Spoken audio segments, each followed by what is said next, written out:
नमस्कार, आप देख रहे हैं फर्स्ट प्रयास झारखंड और मैं हूं आपके साथ रागनी शर्मा। बिहार में आए दिन जिस तरीके से अपराध बढ़ रहे हैं, अपराधियों का बोलबाला दिख रहा है। जिस तरीके से अपराधी दिन दहाड़े बिहार में लोगों के मर्डर कर रहे हैं, तो वहीं इस पूरे गंभीर मामला को लेकर विपक्ष दल के नेता प्रतिपक्ष तेजस्वी यादव भी अपनी प्रतिक्रिया देते हुए नजर आते हैं। जहां वह आए दिन सोशल मीडिया के जरिए बिहार में बढ़ रहे अपराध को लेकर सरकार पर निशाना साधते हैं, वहीं उनसे सवाल भी करते हैं। जहां उन्हें सवालों के कटघरे में खड़े करते हैं, तो वहीं इस बार नेता प्रतिपक्ष तेजस्वी यादव ने बीजेपी सरकार पर सीधा निशाना साधा। जी हां, कुछ देर पहले उन्होंने अपने सोशल मीडिया अकाउंट पर एक पोस्ट किया था, जहां उन्होंने अपने पोस्ट में बिहार में बढ़ रहे अपराध को लेकर कहा था कि बीजेपी सरकार ने बिहार को तालिबान बना दिया है। जी हां, तेजस्वी यादव ने बिहार को सीधे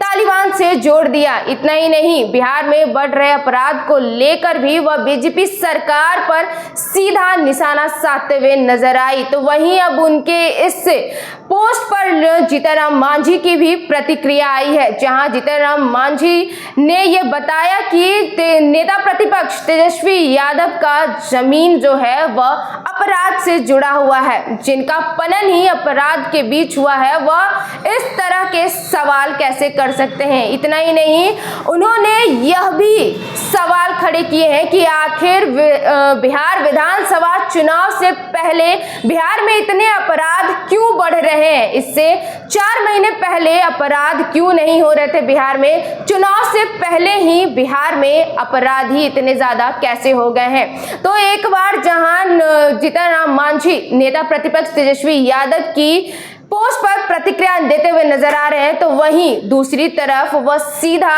निशाना साध रहे हैं कि चुनाव से पहले जिस तरीके से बिहार में अपराध बढ़ रहे हैं, तो कहीं न कहीं इसके पीछे विपक्ष का हाथ है। जी हां, वह सीधा यह कहते हुए नजर आ रहे हैं कि जिस तरीके से बिहार में चुनाव से पहले अपराध बढ़ रहे हैं, तो इसके पीछे कहीं न कहीं विपक्ष का हाथ है। वहीं वह सवाल भी खड़े कर रहे हैं कि आखिर क्यों बिहार में चुनाव से पहले अपराध बढ़ रहे हैं, 4 महीने पहले क्यों नहीं। इसी के साथ और क्या कुछ कहा है जीतनराम मांझी ने, आप वो सुने।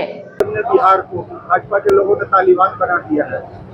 देखिए, वो अपना कहते रहेंगे, उनके बारे में हमको कुछ नहीं कहना है, क्योंकि अगर कोई सारगर्भित बात वो बोले तो हम क्या रिएक्शन दे सकते हैं। वो क्या बोल देंगे, क्योंकि इसी में वो रमे हुए हैं, इसी चीज़ को जानते हैं, इसी से वो पनपे हैं, इसलिए ऐसा बात बोलते हैं। यहाँ बिहार में अभी देखा आपने, पारस में हुआ, सबको पकड़ लिया गया, वो मारा गया व्यापारी, उनको पकड़ लिया गया, उनको शूट किया गया है, काउंटर किया गया है। माने जो घटना होती है उस पर त्वरित कार्रवाई होती है। तो इसमें तालिबान की क्या बात है, 14 करोड़ की जनसंख्या यहाँ पर है, बहुत तरह की बात है। और एक बात और भी है कि आज 4 महीना से ये घटना क्यों ज़्यादा हो रही है। जब चुनाव आ गया तो हर तरह की घटना हो रही है। 6 महीना पहले घटना क्यों नहीं घटती थी, इसमें राजनीतिक कारण भी है। तो वो कहेंगे ही तालिबान, कह करके जनता को बरगलाना चाहेंगे, लेकिन बिहार की जनता बरगलाने वाली नहीं है, उनको लोग समझते हैं। आज आगे आने वाला चुनाव में देखिएगा कि एनडीए की सरकार बनेगी। घाटी में भी आज एक डॉक्टर को गोली मारी गई है। अरे वो तो बहू और सास ससुर का मामला है, बहू ने ससुर को मारा है, ये लॉ एंड ऑर्डर का मामला है। चलिए। तो आपने सुना कि किस तरीके से जीतनराम मांझी ने नेता प्रतिपक्ष तेजस्वी यादव के किए पोस्ट पर अपनी प्रतिक्रिया दी। वहीं चुनाव से पहले जहां जीतनराम मांझी यह दावा कर रहे हैं कि इस बार भी एनडीए सरकार ही जीतेगी, जहां इस बार भी चुनाव में एनडीए की ही सरकार बनेगी। इतना ही नहीं, सरघाटी में हुए मर्डर केस पर भी उन्होंने अपनी प्रतिक्रिया दी, जहां वह कहते हैं कि यह घरेलू मामला है, इससे प्रशासन का लेना देना नहीं है और ना ही राजनीति का है।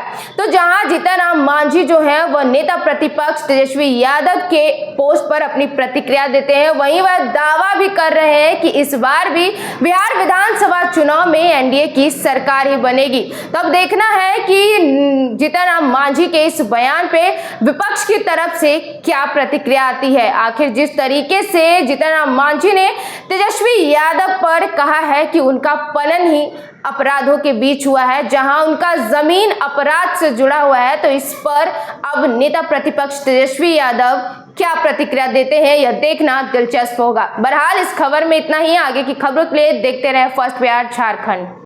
पनोरमा ग्रुप, जो सोचता है वो करता है। आपके अपने सपनों का आशियाना। ये लो, मुंह मीठा करो। आज मैंने अपना जॉब छोड़ दिया। अब हम पूर्णिया वापस जाएंगे। जॉब छोड़ दिया है? मतलब ये घर कैसे चलेगा? हम करेंगे क्या? और माँ बाबूजी क्या बोलेंगे? इसलिए मैं एक और मिठाई का डब्बा लाया। अपने बिजनेस के लिए लोन अप्रूव हो गया।